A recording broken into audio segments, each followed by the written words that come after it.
Olá, amigos. Estamos iniciando uma leitura comentada deste livro, Diálogos com as Sombras, de autoria de Hermínio Corrêa de Miranda. Uma obra de extrema importância para quem está pensando em iniciar um grupo de desobsessão ou para quem já trabalha a desobsessão.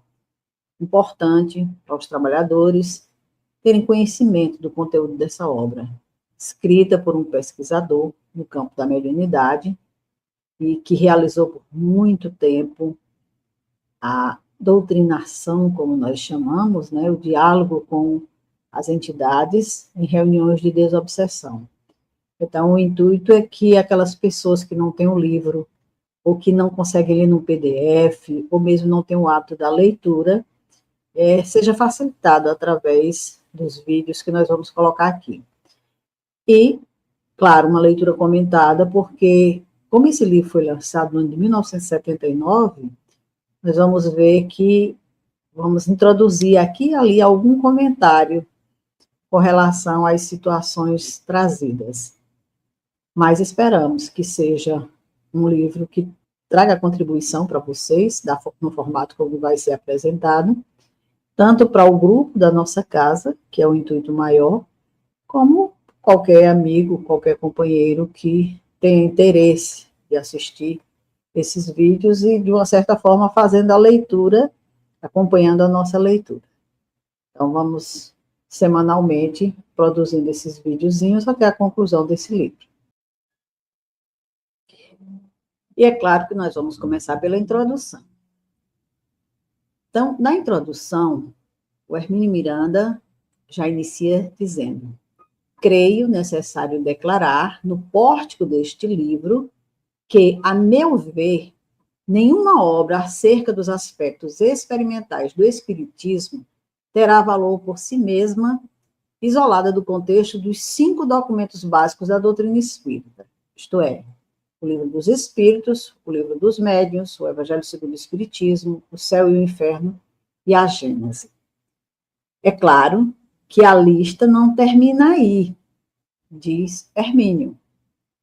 Há na literatura espírita um acervo considerável de livros que constituem leitura obrigatória para todo aquele que se propõe a um trabalho sério junto aos companheiros desencarnados, pois não nos devemos esquecer de que o Espiritismo, como doutrina essencialmente evolutiva, não termina com Kardec, começa com ele. O relacionamento com o mundo espiritual se reveste de enganosa simplicidade. Realmente, em princípio, qualquer pessoa dotada de faculdades mediúnicas, mesmo incipientes, pode estabelecer contato com os desencarnados, consciente ou inconscientemente, serena ou tumultuadamente. Alguns o fazem compulsoriamente ou com relutância, outros com espontaneidade, uns com respeito e amor, outros com leviandade e indiferença, e muitos sem mesmo perceber o que se passa e o que deve ser feito para ordenar um fenômeno que, como tantos outros, é natural, nada tendo de místico, fantástico ou sobrenatural. O importante é que, ao iniciarmos o trato com os espíritos desencarnados, voluntária ou involuntariamente, estejamos com um mínimo de preparação, apoiada num mínimo de informação. Aquele que se atira à fenomenologia mediúnica, sem esses apetrechos indispensáveis, ou aquele que é arrastado a ela pela mediunidade indisciplinada ou desgovernada, estará se expondo a riscos imprevisíveis para o seu equilíbrio emocional e orgânico. A prática mediúnica não deve ser improvisada, pois não perdoa despreparo e ignorância. O mundo espiritual é povoado de seres que foram homens e mulheres como nós mesmos, encontrando-se em variados estágios de desenvolvimento moral. Pelo nosso mundo de encarnados, podemos interferir o outro, do lado de lá.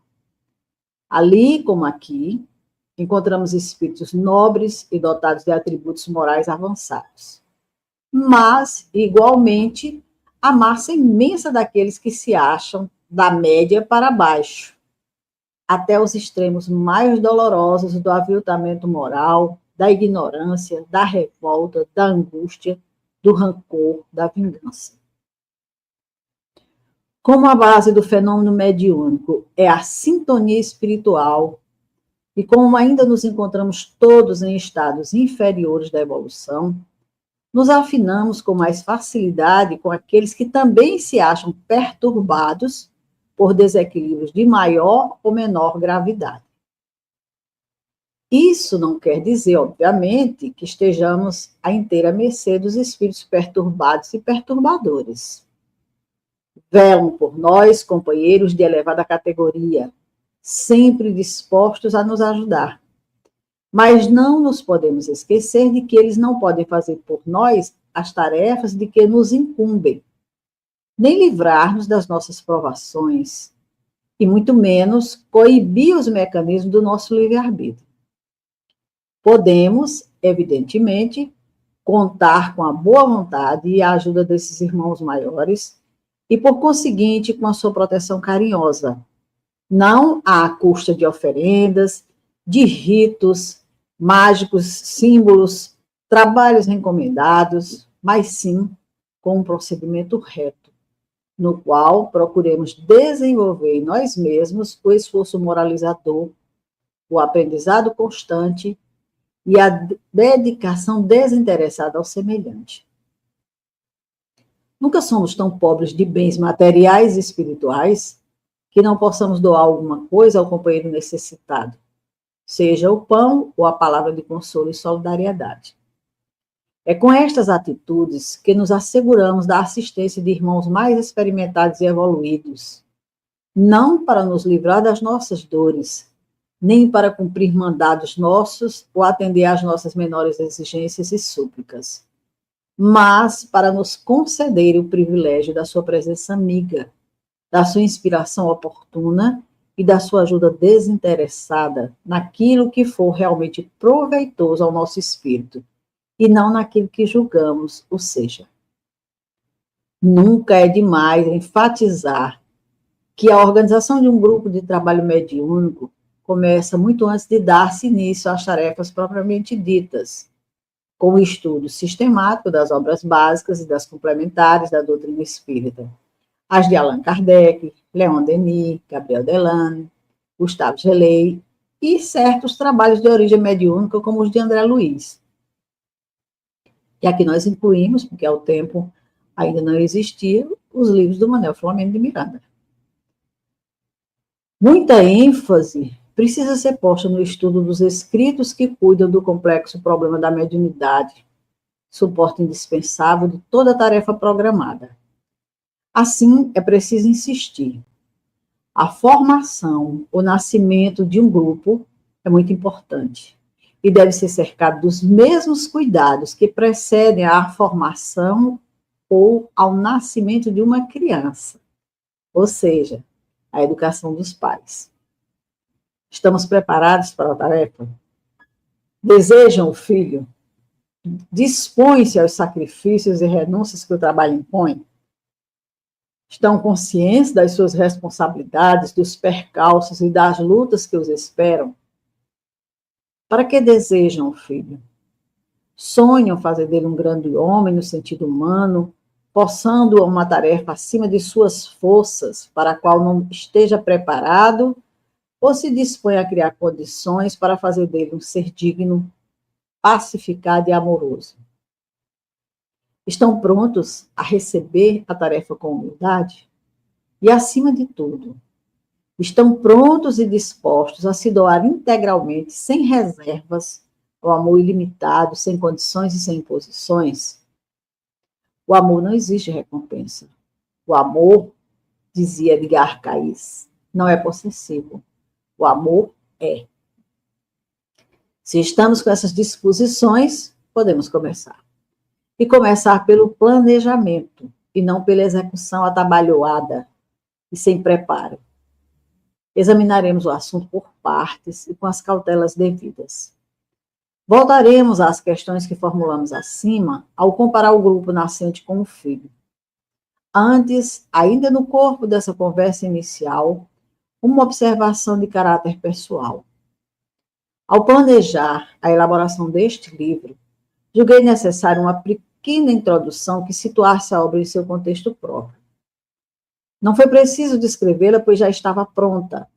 Reformador de fevereiro de 1966, publicou um artigo intitulado Espiritismo sem Seção Espírita, que a seguir transcrevo por interessar aos objetivos deste livro.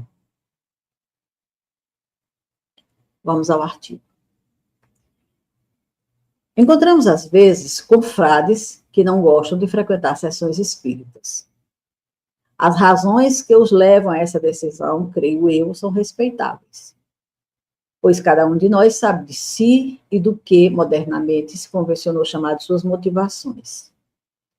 É preciso, entretanto, examinar de perto essa posição e ver o que contém ela de legítimo, não apenas no interesse da doutrina que todos professamos, mas também no interesse de cada um. De fato, há alguns problemas ligados à frequência de trabalhos mediúnicos. O primeiro deles, e dos mais sérios, é o da própria mediunidade. Essa estranha faculdade humana sobre a qual ainda há muito que estudar. Outra dificuldade ponderável é a organização de um bom grupo que se incumba com regularidade e seriedade das tarefas a que se propõe.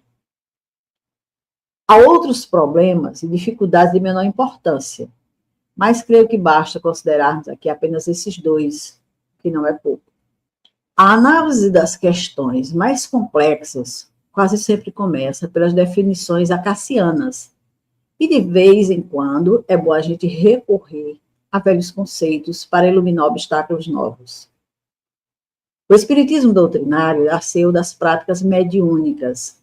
Delas se nutre e delas depende, em grande parte, o seu desenvolvimento futuro.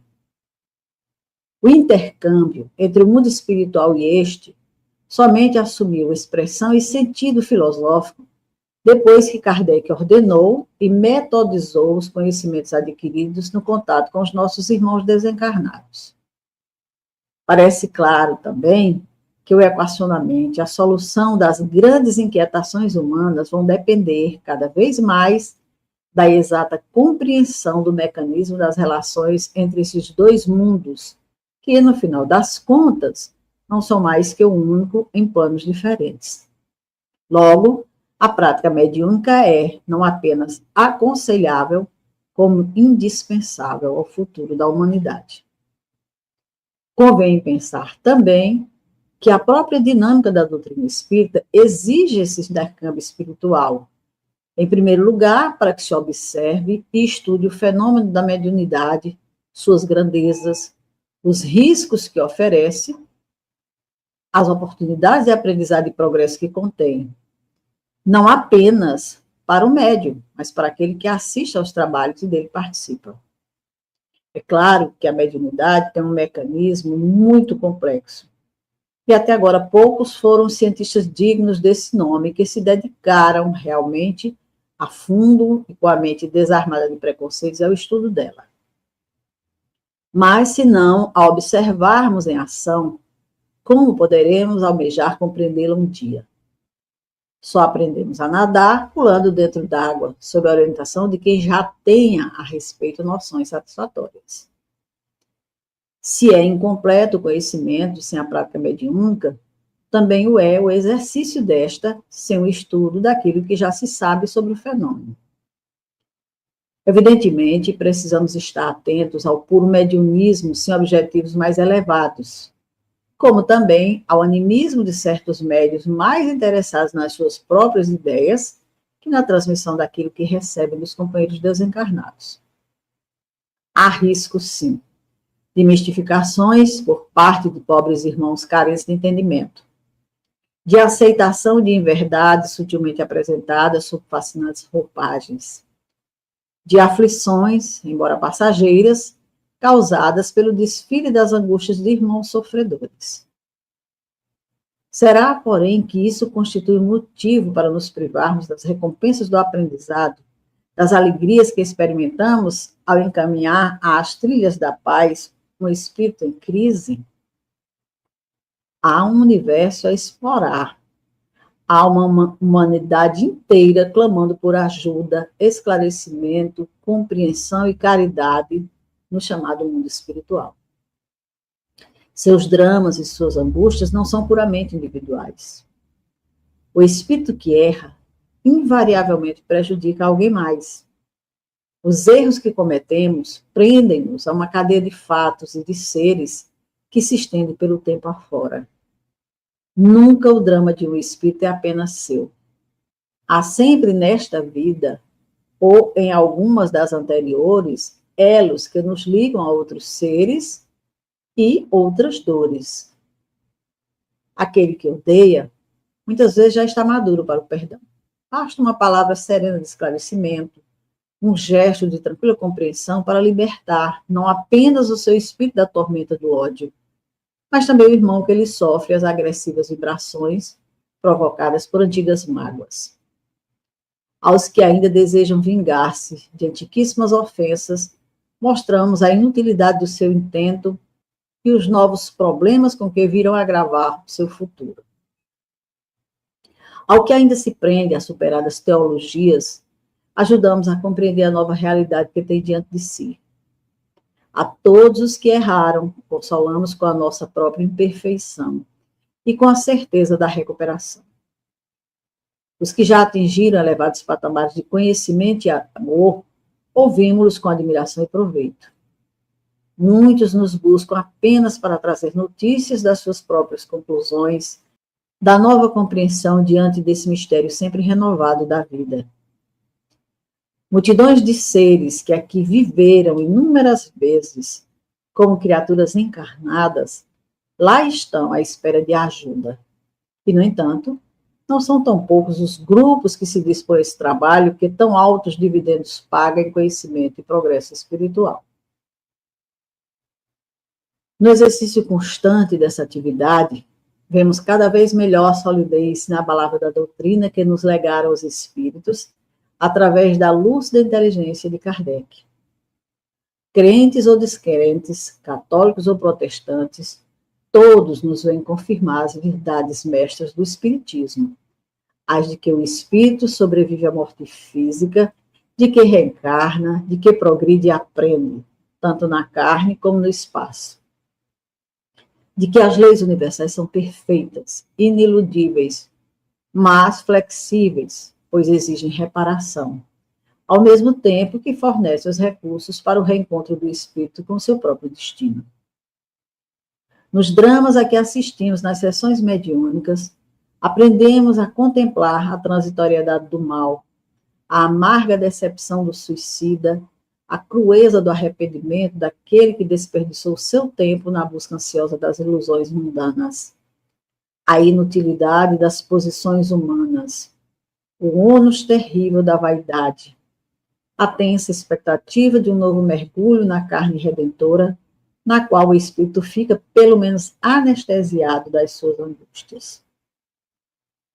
Lições terríveis, ministradas com lágrimas e gritos de desespero por aqueles que assumiram débitos enormes diante da lei. Lições de doce tranquilidade e de serena humildade dos que já superaram as suas fraquezas, e vem, sem ostentação, apenas para mostrar como é o espírito daquele que já venceu a si mesmo na milenar batalha contra as suas próprias deficiências. Muitas e variadas lições, aprendizado extenso e profundo para todos os que desejarem realmente apressar os passos e encurtar a caminhada que leva a Deus. Por que então despreza esse trabalho magnífico que tanta recompensa nos traz e também aos nossos irmãos do outro lado da vida? Quanto à organização dos grupos, não será tão difícil assim. Há estatutos sérios e muito seguros de orientação doutrinária a respeito. É bom que o grupo seja pequeno, de preferência familiar, composto de pessoas que se harmonizem perfeitamente e que estejam interessadas num trabalho sério e contínuo. E aqui eu faço uma pausa para esclarecer. Esse de preferência familiar não diz respeito à família consanguínea, não. Composto de pessoas que se harmonizem perfeitamente e que estejam interessadas no trabalho sério e contínuo. Continuando. Que não se deixe desencorajar por dificuldades ou pela aparente insignificância dos primeiros resultados, nem se deixe fanatizar ou fascinar por pseudo-guias. Aos poucos, demonstrada a seriedade de propósito, os trabalhos irão surgindo sob a orientação de espíritos esclarecidos. A cada bom grupo de seres encarnados dispostos à tarefa, corresponderá um grupo equivalente de espíritos, no intercâmbio salutar de profundas repercussões, pois espiritismo é doutrina, mas é também prática mediúnica. E todos nós, ainda que nem sequer suspeitemos disso, temos compromissos a executar, ajuste a realizar com os irmãos que nos aguardam mergulhados em ódios e incompreensões, que se envenenaram a si mesmos e a nós próprios. Lamentar a desgraça, dizia Horace Mann, é apenas humano, minorá-la é divina. E assim creio que estamos prontos para entrar na matéria propriamente dita. Esse texto foi escrito por Hermínio Miranda, essa introdução, no Rio de Janeiro, no ano de 1976. Então, ficamos aqui com a apresentação dessa obra, essa introdução de Hermínio Miranda. Daremos continuidade ao estudo no próximo vídeo, que será encaminhado a todos vocês. Um abraço a todos.